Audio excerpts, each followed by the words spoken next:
जय श्री राम महाराज जी, और आपके चरणों में कोटि कोटि नमन। और महाराज जी, कुछ सवाल थे आपसे, क्योंकि आपका वीडियो वगैरह मैं देखता रहता हूँ यूट्यूब के माध्यम से।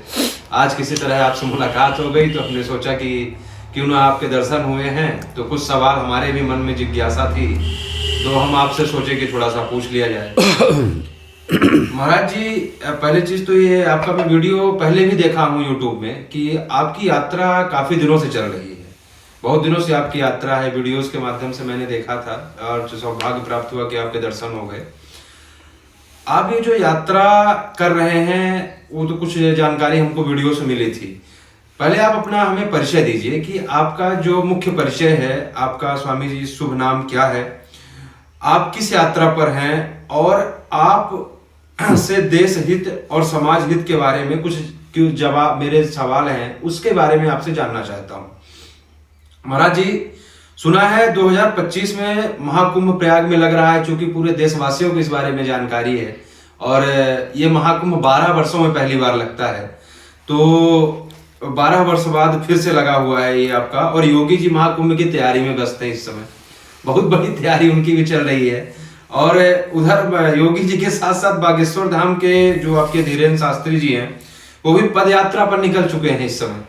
और पद यात्रा ऐसी है उनकी, वो कह रहे हैं सारे हिंदुओं को एकत्रित करके घर घर जाना है और सारे हिंदुओं को एकत्रित करना है, उनका अलग एक मुद्दा चल रहा है। और वो हिंदू राष्ट्र की मांग कर रहे हैं। बागेश्वर धाम सरकार के जो धीरेन्द्र शास्त्री जी हैं वो हिंदू राष्ट्र की मांग अलग से अपना कर रखे हैं। ये दो लोग हो गए इधर। तीसरे व्यक्ति हैं एक आपके ये देवकी नंदन, जो वृंदावन के देवकीनंदन ठाकुर जी कथावाचक हैं, चूंकि दुनिया भी उन्हें जानती है, और बड़े कथावाचक वो भी हैं जैसे आप हैं।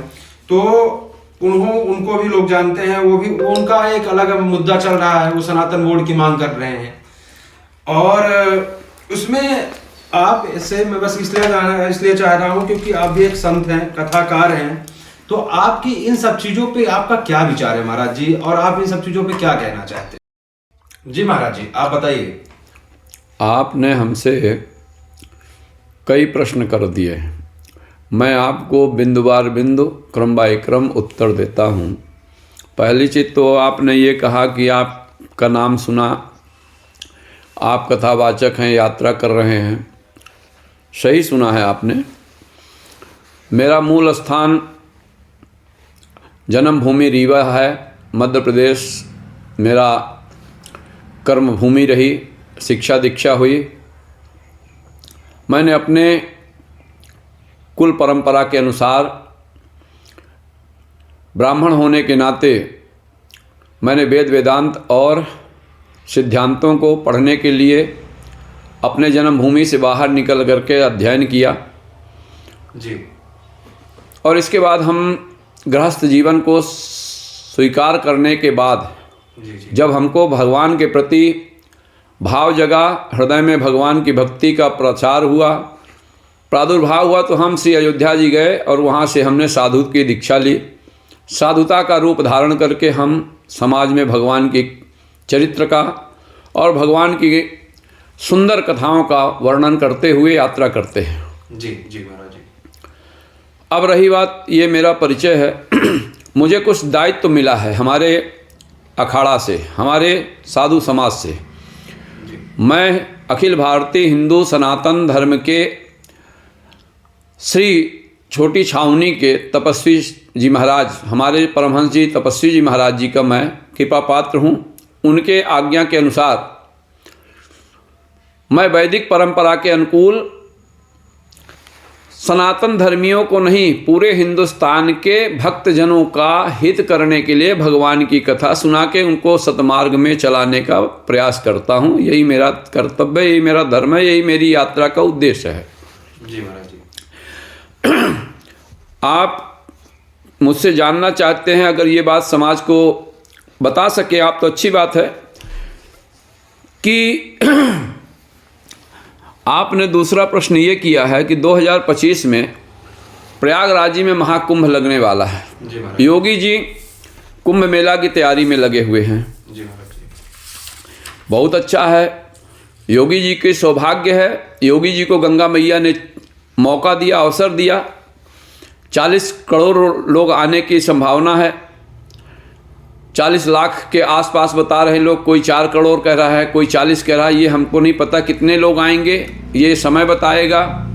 लेकिन योगी जी सही काम कर रहे हैं कि सनातन धर्म के लिए माँ गंगा की गोदी में आने वालों की सुख सुविधा हो, यात्रियों को कष्ट ना हो, गंगा मैया में कुंभ का स्नान करें और भगवान के दिए हुए इस शरीर का सदुपयोग करें। यह योगी जी का काम है, उनका राज्य है, उनके क्षेत्र में कुंभ पड़ रहा है, नैतिक कर्तव्य है उनका कि आने वाले आगंतुकों को, भक्तों को सुविधा व्यवस्था कराएं।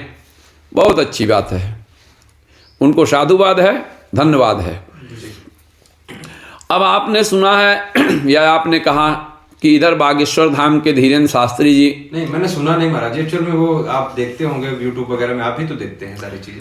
हम वही चीज ग्रहण करते हैं जो हमारे ग्रहण करने योग्य है। कौन क्या कर रहा है, कौन क्या कह रहा है, इस पे हम ज़्यादा न तो पढ़ते हैं और न लोगों को पढ़ने के लिए प्रेरित करते हैं, क्योंकि किसी के कहने से कोई अगर चलने लगे तो हम भी कथावाचक हैं, हम तो मार्गदर्शन दे रहे हैं, हम भी सही बात बता रहे हैं।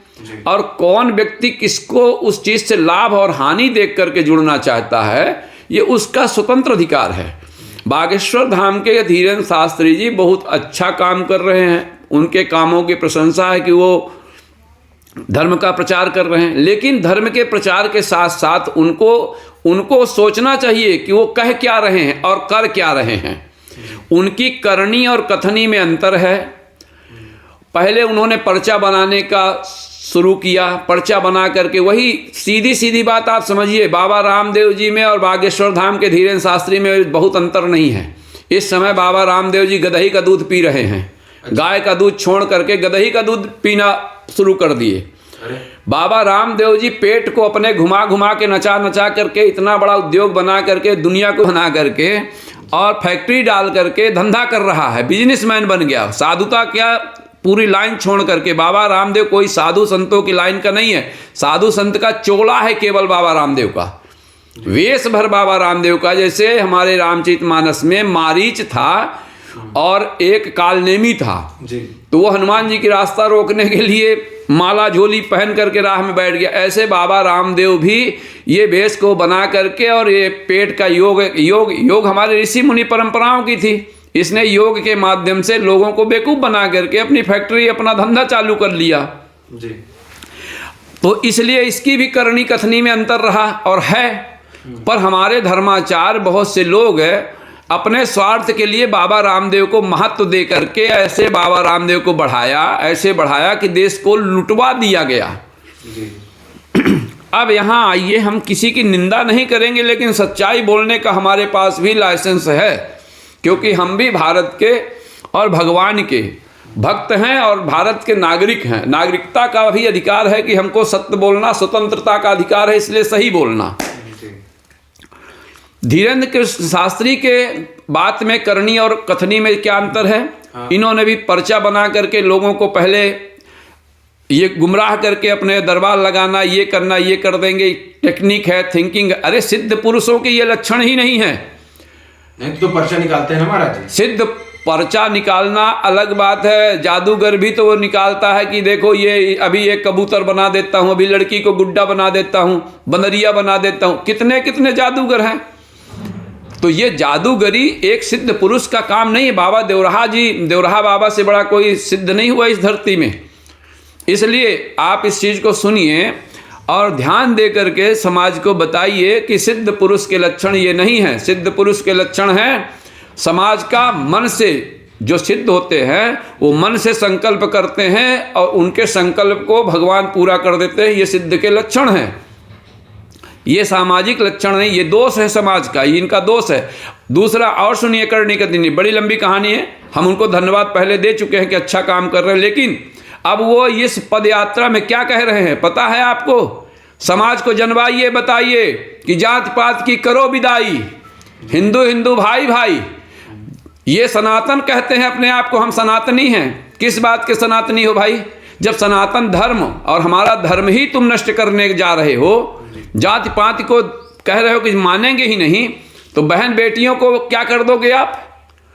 एक दूसरी जाति खत्म कर दोगे, वर्ण व्यवस्था खत्म कर दोगे, जो हमारी वर्ण व्यवस्था धर्म ने बनाया है।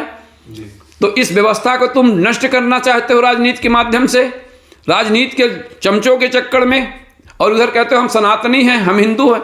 हम भी हिंदू हैं, हम भी सनातनी हैं, लेकिन धर्म और रक्षाता रक्षन्ति, धर्म की रक्षा के लिए ही हमने इस देश को धारण किया।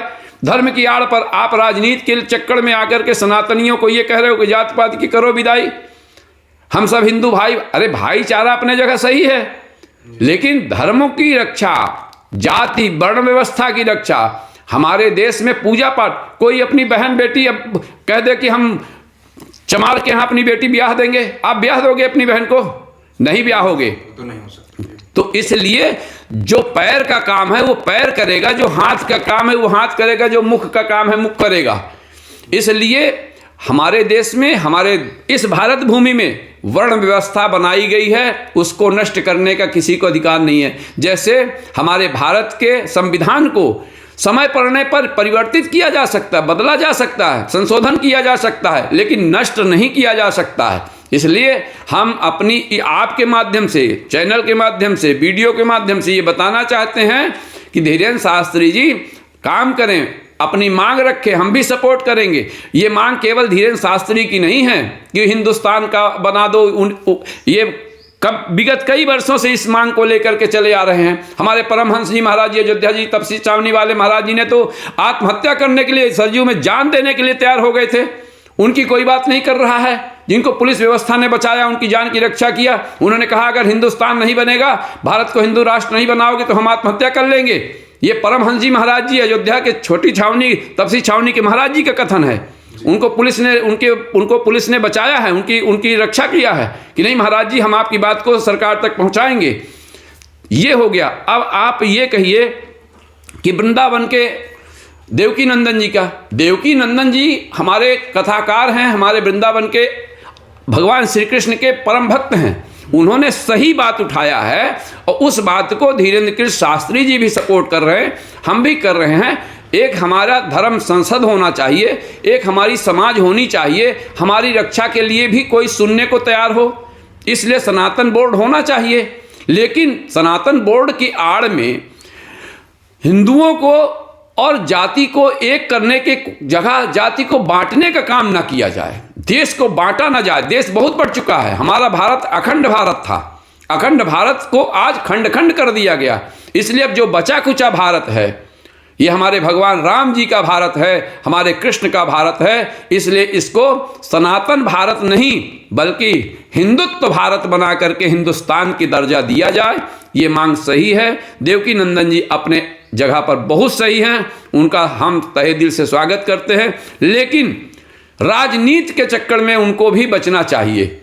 उनके साथ में पूरी समाज, पूरा देश है, और उन्होंने सही सनातन धर्म बोर्ड का मांग किया है और ये उचित है। और धर्म संसद होना चाहिए, और धर्म के लिए कई सनातन महात्माओं को, हर क्षेत्र के एक एक महात्माओं को राजनीति में उनको अगर लिया जाए तो वो देश के समाज के हित की बात असेंबली में, पार्लियामेंट में रखेंगे। देवकी नंदन जी की पूरी बात सही है और उनका काम भी सही है, उनके साथ जनता भी सही। ना वो जादूगरी करते और ना वो किसी से 3-5 करते, ना किसी से द्वेष करते हैं। वो जो मांग कर रहे हैं वो उनका अधिकार है, उनके अधिकार के साथ साथ हम सब का अधिकार है कि जो सही मांग की जाए, सही बात रखी जाए, वो सरकार के सामने निष्ठापूर्वक रखना चाहिए। और इसमें कोई दो राय नहीं है। आपके हम प्रश्नों का उत्तर दिए हैं, आप संतुष्ट हो तो ठीक है। बहुत धन्यवाद महाराज जी। एक्चुअल में ये प्रश्न हमारे थे, कुछ तो मैं आपसे जानना चाह रहा था। बहुत बहुत धन्यवाद महाराज जी।